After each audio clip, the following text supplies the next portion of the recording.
Welcome to the Sourcing Industry Landscape podcast, hosted by Dawn Tura, CEO and President of SIG. Hi folks, this is Dawn Tura and I am so excited. Today with me is Medius. Now Medius is a company that I've not had on the podcast before, and joining me in the studio is Rich Revill. And Rich, did I say your last name correctly? You did indeed, Dawn. And with us then is Shannon and Kreps. And Rich, could you just tell us a little bit about yourself?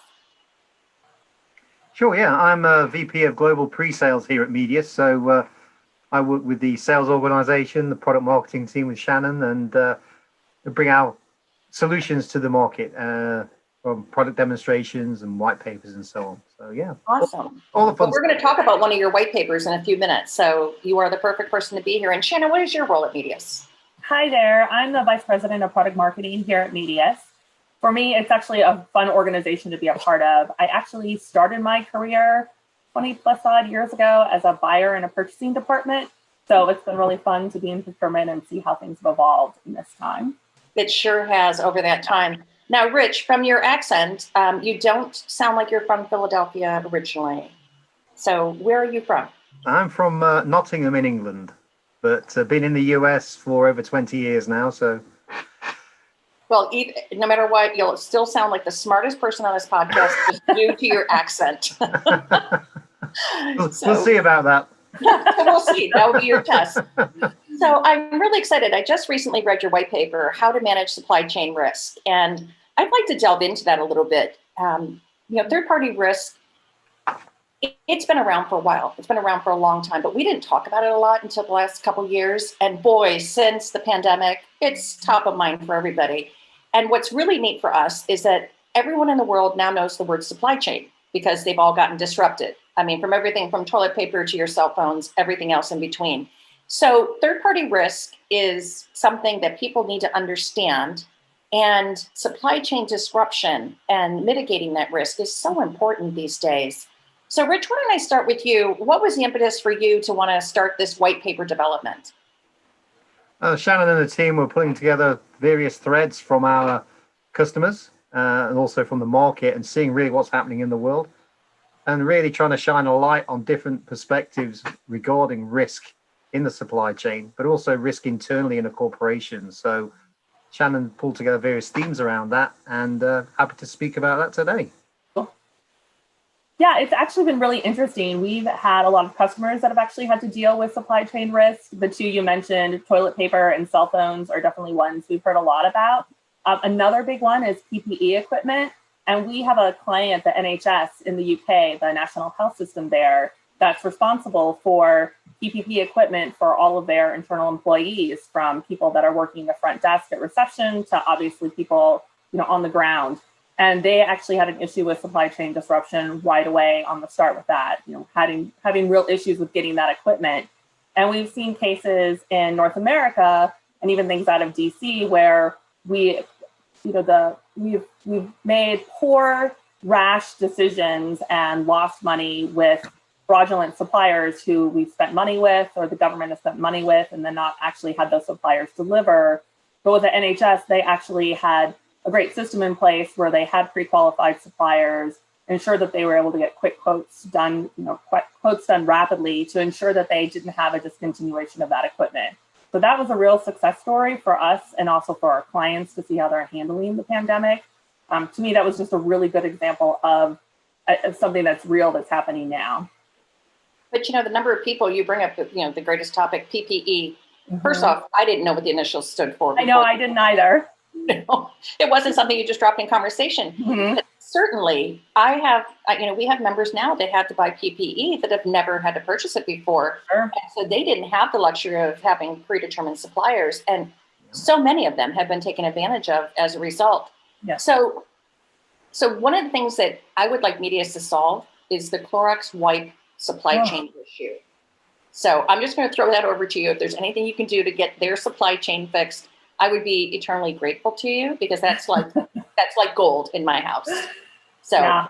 Just a side note. I understand that one. Well, I think it's similar in terms of having those supplier relationships in place to be able to have backup plans when you need them and also making sure you're qualifying people up front Because I think that, again, that's an issue people are finding, is that they're making rash decisions to try to get things right away, as opposed to having a plan already in place. So it's one thing to be agile in your workforce and be able to go ahead and do new things very quickly, but it helps to have a sound structure to make sure you're doing things in a qualified and sure manner. Yeah. So are you seeing people in procurement, Rich, are they the success stories? Are they suddenly the shining, the shiny new thing that everyone wants to talk about, how great procurement is? Or have you seen failures as well? I think we see both, but you're right. It's shining a light on a part of the business that people just tend to take for granted until something goes wrong. So it's a lot of work for organizations to proactively manage the supply chain and not wait for a catastrophe to then react and try and play catch up. So there's a lot of things around how you can know your supply chain, how you can proactively manage them, how you can mitigate risk, how you can make sure that they're compliant with your standards for a whole variety of reasons. So yes, I think procurement, a light is being shone on them because they've been able to react to these crazy circumstances, which they're kind of doing anyway. It's just this was really an extreme example of having to manage the supply chain in a good way. So moving forward, since we do have the light being shown onto procurement more than ever before, we need to make sure that we realize that we have to start protecting our supply chains better and to mitigate as much risk as possible. And Shannon, do you agree a risk event is going to happen? Mm-hmm. I mean, we can't avoid all risk, correct? Sure. I mean, there's risk in many ways. There are going to be, we talk about known risks and known risks that are going to occur. So there are known risks that happen that we need to prepare for. Your supplier could go out of business. Your financial situation could become untenable. Those are things that you should know about and plan for. And then there are things that you might not be aware of, like a cybersecurity attack that could have an issue with your own situation or technology or your supplier's technology that might render them unable to help. So it's about being open. It's about thinking about what risks can occur and really tracking those based on the type of supplier you're working with, and then also being open to be able to react quickly when you need to.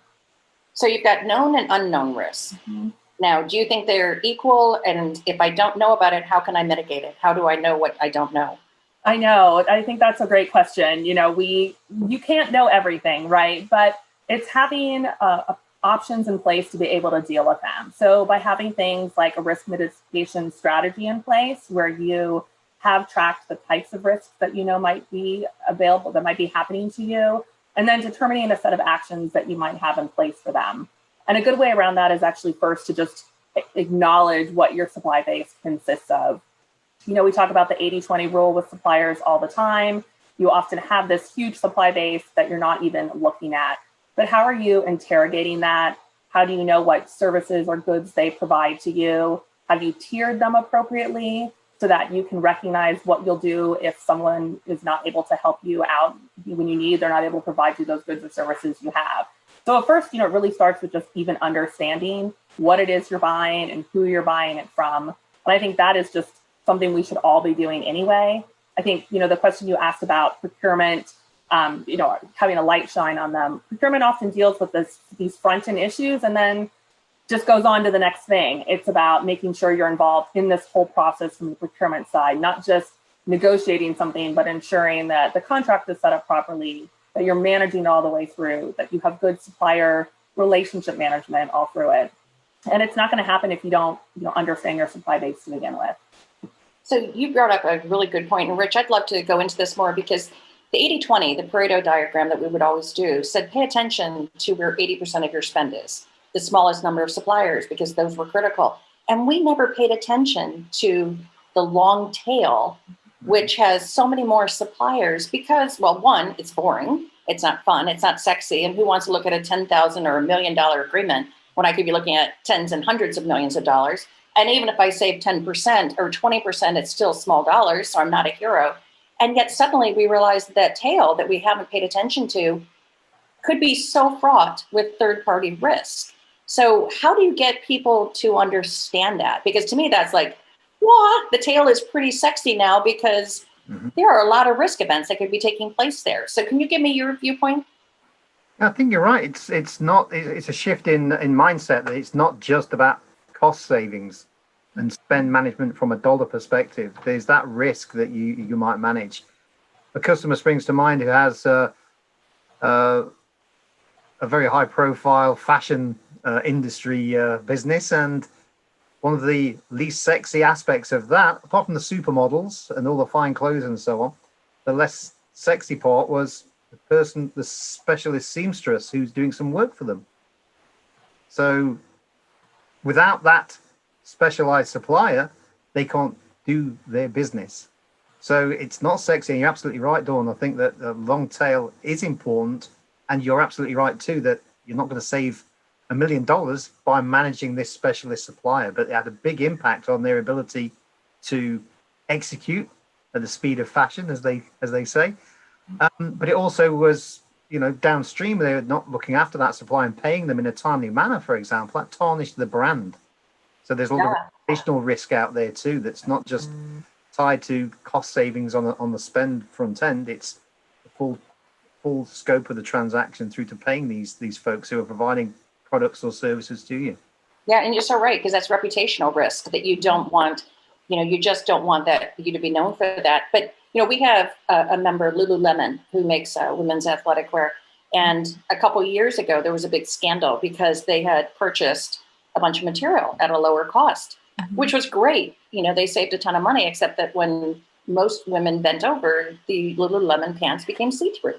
Yeah. And so, you spend $120 American on these workout yoga pants, and suddenly they're see-through if you bend the wrong way. And so reputational, that took them a long time for people to want to trust in the brand again and put that kind of money back into their athletic wear. So, one of those areas where I saved a lot of money and I lost a lot of sales as a result, and you don't realize how it affects your reputation. So I love the fact that you guys have people in fashion that you deal with. So on a side note, just because some of the folks listening or watching this podcast may not know Medius, and I know this is not a commercial for Medius as a company, but obviously that's why we're together. So how does Medius help us manage our supply chain risk? Can I take this one there? Yeah.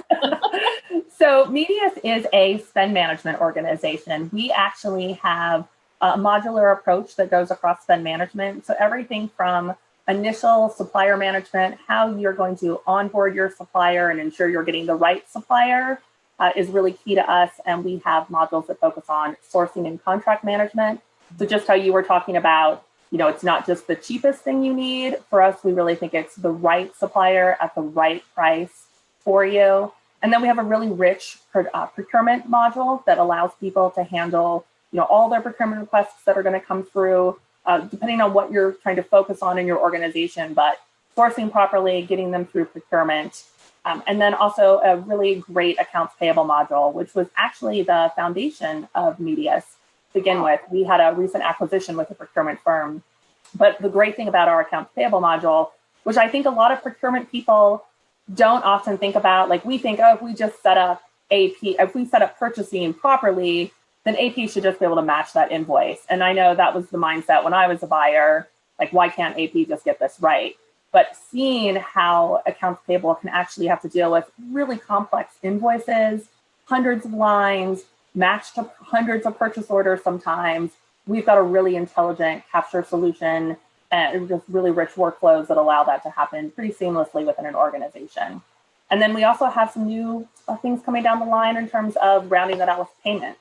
So I know often, again, we end with accounts payable and think we just send it back to the ERP to pay. But there's a lot that's coming up now with things like supply chain financing. Now that you're more automated, being able to do things like ensure early pay discounts and really getting a better handle on your overall spend. That's what we do. That's who Medius is. So when I was looking through your white paper, some of the things that you mentioned, I'd love for you to comment on. So one of them was transparency. And we've always said, transparency is critical. But why is transparency, Rich, so important when it comes to supply chain risk? You can't make informed business decisions without transparency. So you have to have a very pragmatic view of the landscape, your supply chain. Well, not just the supply chain itself, but your own internal processes and activities too. So transparency, again, you can't make any kind of informed business decision without it, and you've got to be very honest in that approach. Otherwise, you can't tackle challenges that are simmering away either internally or at the supply chain. So transparency today, one of the things that we found from the pandemic is that we thought we knew our third parties really, really well, but we didn't know our fourth parties. And we found out through the pandemic that a lot of our third parties use the identical fourth party. So while we thought we had, mitigated risk by having multiple suppliers and not just sole source, it didn't do any good when we might have 2 or 3 suppliers all using the same fourth party. So is that the kind of transparency that you want, you want people to have as well? Is at least into the 4th, if not 5th level supplier? Yeah, you can't mitigate risk unless you understand how your supply chain is operating. And so exactly, it's no point having 5 options to buy a widget if they're all 5 of them going to the same original manufacturer. So yeah, transparency from a variety of perspectives in terms of your supply chain is imperative to make those better decisions.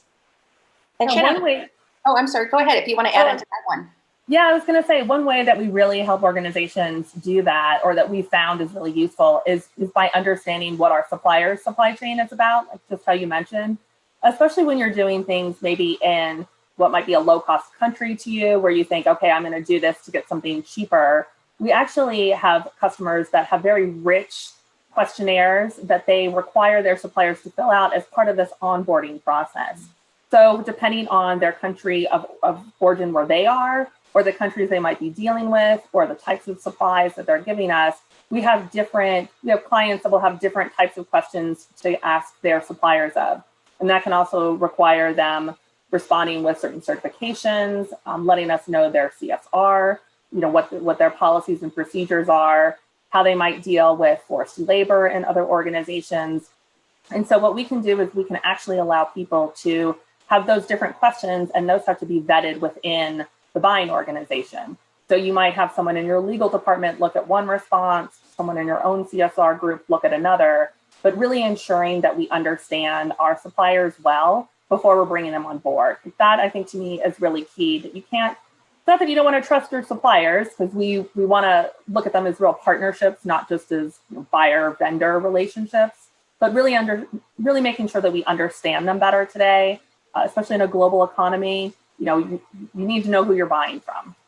Well, you brought up things too that, we have regulations, we can't, we have to look and make sure they have anti-bribery and no money laundering and, things like that, besides, human trafficking. So we have an obligation to look at those things. So I don't think it's lack of trust. I think goes back to Rich's point. I think that's a transparency, that you have to ask these questions because our shareholders are going to expect us to have operated as good corporate citizens around the world.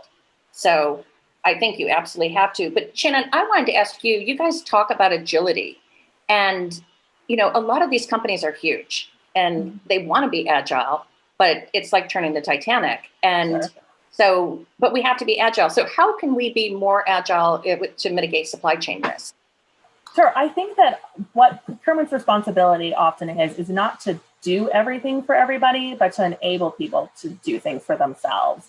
So by setting up platforms like cloud-based platforms that anyone can access, I think we're all in our own personal locations now, but able to work remotely in the environment we're in, that works for us personally, but we need to be able to do it in our organizations as well. So by having platforms where you can set up rules and guidelines that can be easily understood, easy user interfaces for our business users to take advantage of, we can actually help push that out to them. So a great example, again, is if we need to churn our supply base, those business users are the best, they know best who other suppliers are out there in the market. They don't necessarily have to come back to procurement. So we have things like quick quotes. So we might say, hey, I know that we're running low on a supplier, or the business knows they're running low on a supply. We're going to go ahead and enable them to go out and source it themselves, because they can qualify suppliers, because we have templates and processes set up for them. We can have them push something out and get responses back, but we can approve them before they're set up.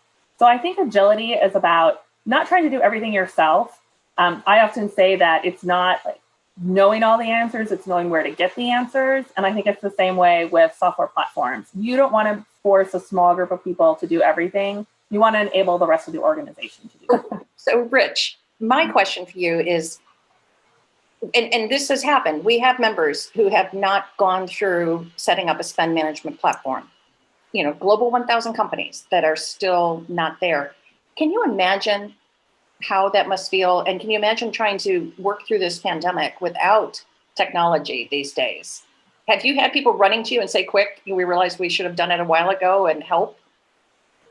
Yes. The benefit being we have a modular solution, so they can tackle the problems that are right now in front of them without having to think about trying to deploy an entire suite of solutions and boil the ocean, because you'll never be able to take a bite that big of the sandwich. You have to tackle what's directly in front of you. So that's very attractive. But no, you're right. It's amazing how some corporations and businesses can still operate. And again, to your comment about, you know, shareholder value and reporting to the board and the market even. If you lift the lid and take a look, oh, I don't want to be part of that. So yeah, there are challenges that we can address by applying modern cloud-based technology to these spend management issues. But it's the full spectrum from sourcing through contracting to procuring those products and services to actually paying for them in a good way. There's a lot of different parts that we can manage.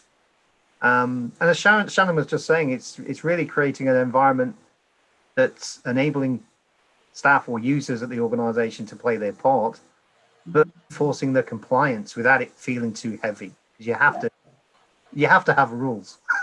Otherwise, you're back to square one and people are just buying laptops from wherever they want and from dubious sources. So yeah, it's a case of imposing the compliant requirements, but in a very intuitive way for the users to get on with the business of doing business. And then, so I know we're running out of time, but I'd like to ask you a final question. You know, we talk about risk appetite, and different companies have appetite for different types of risk and different dollar amounts. You know, since we can't mitigate every risk, we can't track every single possible little incident. So do you see that risk appetite is set at the executive level, at the board level? Where do you see that? And maybe Shannon and Rich, both from your experiences, where do you think that it should be set, or are you seeing it? I mean, in my experience, it's going to be based on who your organization is and what you as an organization provides to your customers. If you're a services-based organization, you're looking at one level of risk and ways to control that. If you are a products-based organization with heavy manufacturing facilities, it's a whole other way of it. I think kind of going back to that transparency, it's about having overall visibility of what's going on. And again, I think one of the things that we tend to forget about in the procurement world is that it really does often all end back in finance. So having a real understanding of your own cash position, understanding your commitments that are going out through purchase orders or even large projects that might be going on, and having access to see that, you need to really understand it. And then again, so you can understand your cash position to decide what you're going to do next. You know, we have had some customers that have had to really tighten their belt right now. And so it's being able to actually go back to my supply chain and see, who do I need to ensure that I'm paying to make sure that my business can continue? Because if I decide, I've got to, throw my suppliers out and maybe extend their payment terms, that might really mess me up with providing businesses to my own customers that I need. So it's a whole virtuous circle, and you can't really tackle it in one particular way. There's going to be a pain that you need to address, but just understanding it's part of an overall way of addressing solutions today. Cool. Thank you. And Rich, do you have any closing comments about third-party risk or risk appetite that you'd like to share? I think I'll echo Shannon's comments. It does depend on what line of business you're in. I think those unknown risks, the end result is going to be the same. It's going to impact how you're doing business in some way, whether it's environmental, reputational, whatever the risk that's impacting a supply chain, the end result is you can't deliver your business to your customers, and there's impacts from that. So the appetite for risk, yeah, it'll depend. Certainly it needs to be owned within the organization, certainly at the board level, because they're going to have to report to the shareholders. But then you'll see that getting not pushed down to kind of regional or manager level, but they're being empowered to manage that risk.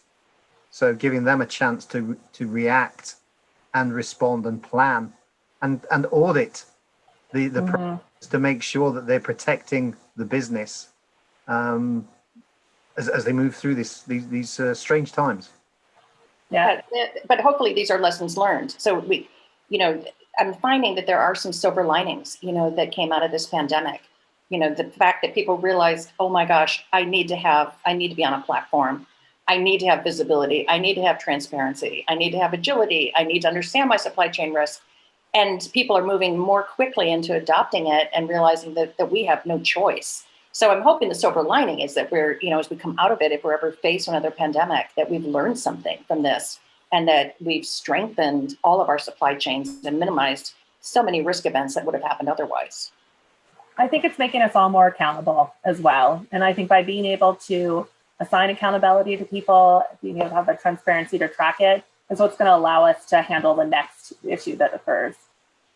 Well, good. Well, I want to thank you. You were the first ones to come into the studio and actually do a visual podcast and not just a verbal one. So thank you for being the first ones. And you guys are great. I'd love getting to know you. I would love to invite you back, let's say in a year and a half, and talk about all the successes that have come as a result of people and adoption and use of technology. So if you're open to it, I'd love to invite you back to the podcast. Oh, yeah, we'll be back. Okay, thank you. So folks, this is Medius with Shannon Kreps and Rich Revill, and their contact information will be available at the end of this podcast as well. So I encourage people, keep the conversation going. This is not just listen and learn. This is listen, learn, have a conversation, ask questions. And from the looks of both of them, they're open to talking to anyone that might call them. So I'm putting it out there in the universe for you, Shannon and Rich. I hope your phone lights up after this podcast goes live. So thank you for your time, and I would love to welcome you back to the studio at a later date. Great. Thanks so much, Don. Thank you. Thank you for listening. Subscribe to the Sourcing Industry Landscape podcast through iTunes or your favorite podcast app. Want to nominate someone for an interview? Email us at info@sig.org.